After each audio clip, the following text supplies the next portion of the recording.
কেউ আছেন বলেই মনে করি না।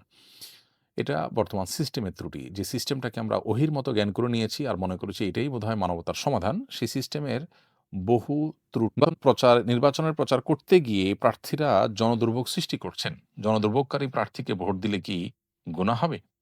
আ নির্বাচনী প্রচারণা করতে গিয়ে প্রার্থীরা কম বেশি মানুষের জনদুর্ভোগ সৃষ্টি করেন।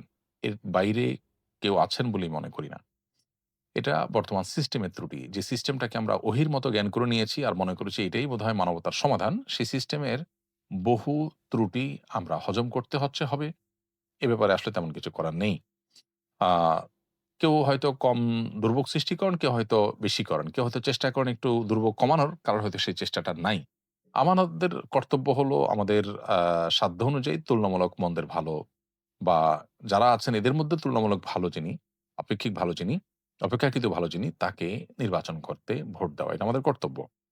এরপর তিনি যে জনদুর্ভোগ সৃষ্টি করেছেন প্রচারণা করতে গিয়ে সেজন্য দায়ভার ভোটার উপর আসবে না। কারণ ভোটার তাকে এটা করতে বলেননি বা কোনোভাবে প্রত্যক্ষ পরোক্ষভাবে হেল্পও করেননি।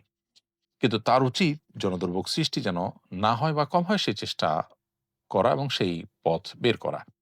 আমরা এর আগে বলেছি যে প্রার্থীরা চাইলে কিন্তু প্রচারণার ভিন্ন ধারা শুরু করতে পারেন।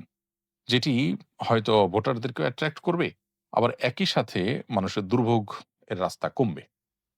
আমরা বলেছিলাম যে কোনো কালভার্ট নির্মাণ বা কোনো বাঁধ নির্মাণ, কোনো রাস্তাঘাট মেরামত কিংবা পরিচ্ছন্নতা অভিযান আ কোনো নেতা যদি তার অনুসারীদেরকে নিয়ে করেন তাহলে এটা প্রদর্শনের জন্য না করে যদি পুরো আয়োজনটাই হয় যে রাস্তায় যখন আমি করবই গণসংযোগ, তো সেই গণসংযোগটা শুধু সংযোগই হলো না, সেখানে কোনো সামাজিক কাজও করলাম।